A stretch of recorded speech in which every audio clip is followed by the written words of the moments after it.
Hello, everyone.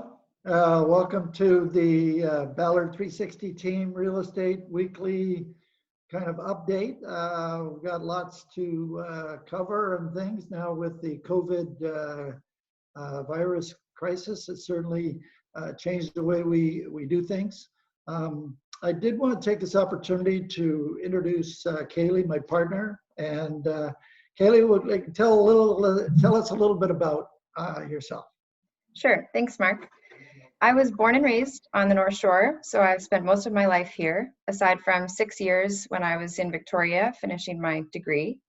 I did some work in marketing before joining the Ballard 360 team, not as a licensed realtor, but I loved it so much. I got my license, and we're now going into our 6th year of working together.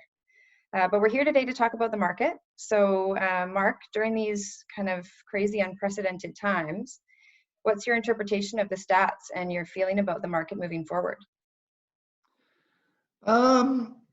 Yeah, I think that when you're looking at stats, you're always looking, we have to contextualize it. You're always looking at, it's very historical.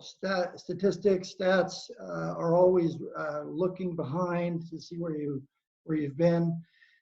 So I think a little quick history on where we've come from, I think puts a little context on going forward. So one of the big things that I use and that we use as a bit of a barometer as to the way the market is going is what we call a sales to actives ratio. And that's basically putting the amount of sales that you've had in a month as a ratio to the whole inventory. So it's kind of a ratio as how much inventory you're kind of burning through each month. And classically, as we look at that stat, if you're looking at about 15%, that's called a balanced market. And that's where you're burning through 15% of the inventory. So that's about 6 months worth of inventory on the market, okay?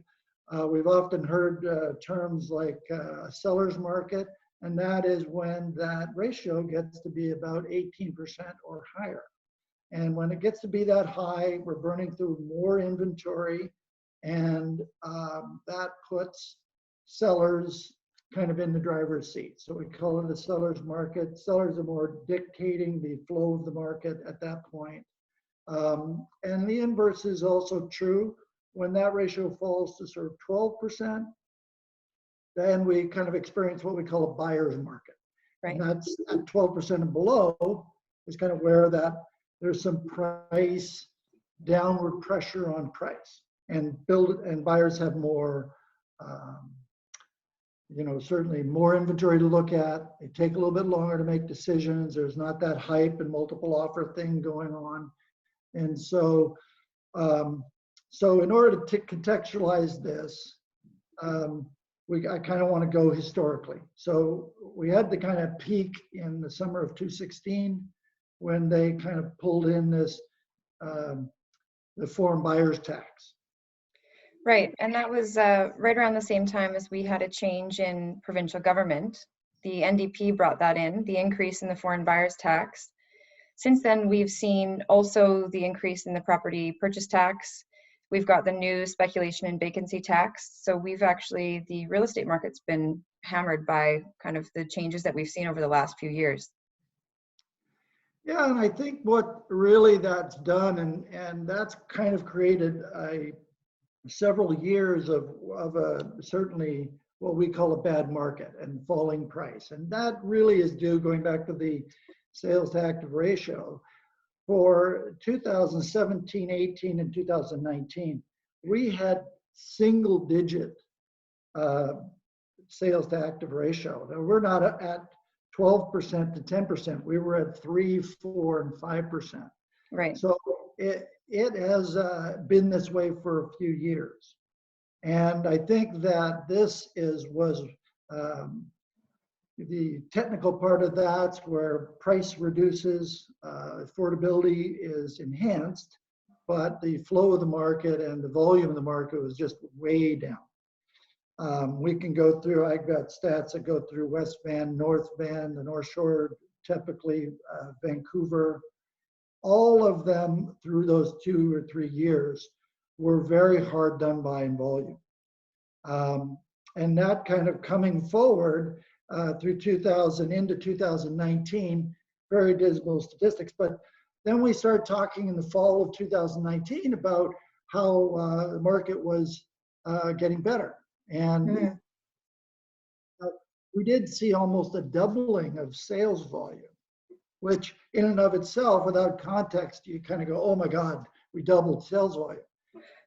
But we were taking that 3 and 4% up to sort of 8 to 10%. Still Right. not that area where we're balanced at sort of the 15% mark. And still below that 12% where we have downward pressure on prices. But certainly something, that I think that was probably resultant of this sort of pent-up demand that's been created over the last few years. And that brings us to kind of Christmas 2019 into this year. And we started to see this kind of increase in sales volume really start to pick up in the sort of January, February, and into March.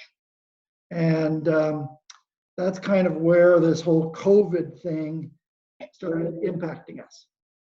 So, we had very strong January, February was stronger, March actually was even stronger, but we can break March down into kind of that 2-week period before everybody was self-isolating and staying home, and then that 2-week after. And then we have the stats going into this month. And I think that we are really in that transition period because March numbers were very strong, and that was more reflective on the first 2 weeks than the next 2 weeks.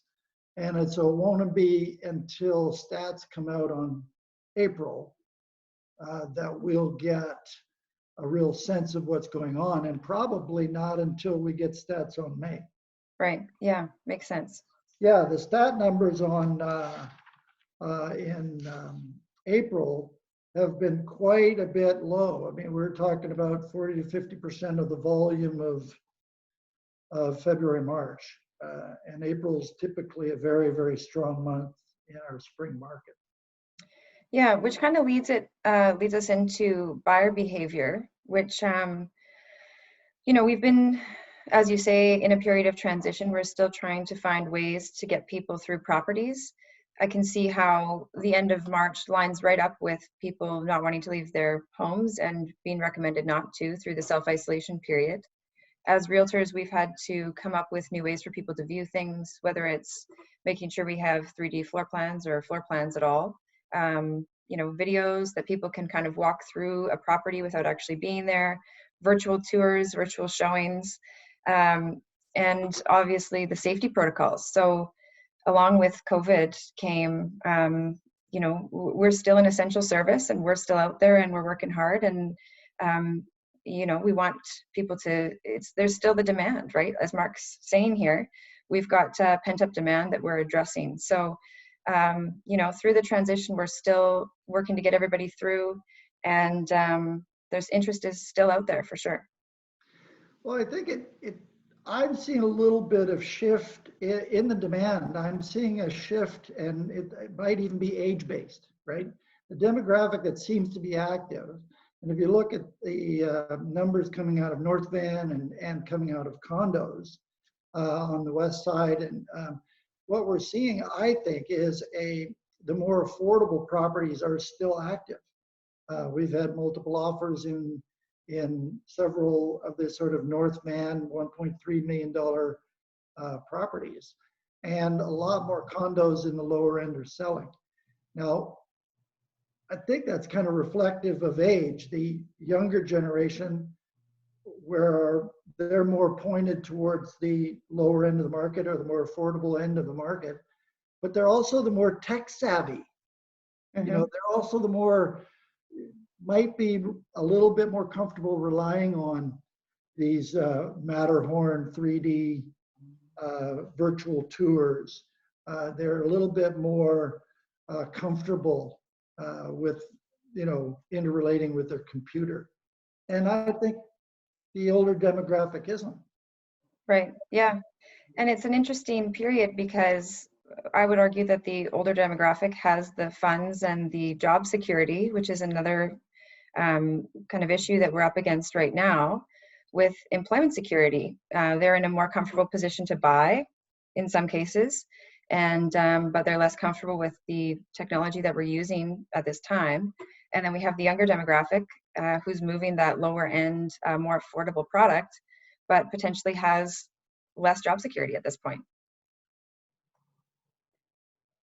And it's interesting too that I think that because of being an essential service, there are, you know, exact protocols as to how we do showing safely, how we do open houses safely, and I think all for the safety of the buying public and the safety of the listing and the sellers. Yes. I think that we really are looking at setting the rules to go forward in a safe fashion. But I think it'll take some kind of demand, like, as we go through this slow period, right after having a little bit of a punch up of demand. I think the pent up demand thing is looming out there. And whether it's tech savviness or we get a little bit more, get through this hump, as they say, in the COVID virus. And I think we could explode out the other side. What do you think? Yeah, I agree with you. It's going to be interesting to see how the next month and a half goes. And I think it is going to come down in part to people's comfort with COVID and, you know, what's coming up as far as services. We've been talking about, you know, our movers still moving, what's happening with tenancies. And that's part of why, you know, we wanted to do these weekly updates, is to tackle some of the topics that are coming up as we go through this time period. Yeah, there's lots more to be talked about. You know, it's a very interesting thing. And the last thing I will touch on this demand is the people that are prepared to buy at this point actually have a good amount of inventory to look at. And I think we'll do very well on a price spectrum. I think the buyer right now is a good thing. Yeah, they're in a good position, that's for sure. Well, thank you for hanging out with us on our Ballard 360 team weekly conversation about real estate. We've got lots of topics to discuss, as Caylee said. We got mortgages, we got legal, there's a tenancy thing afoot. We've also got evolving demand and a lot of other things to chat about. So if you want to see some of the things like our downsizing video, some of the other things that we've blogged about, go to the website, www.ballard360.com, and check out what we're talking about. All these videos will be there as well. And stay tuned. Yeah, okay. We'll see you next week. Okay, bye-bye. Bye-bye.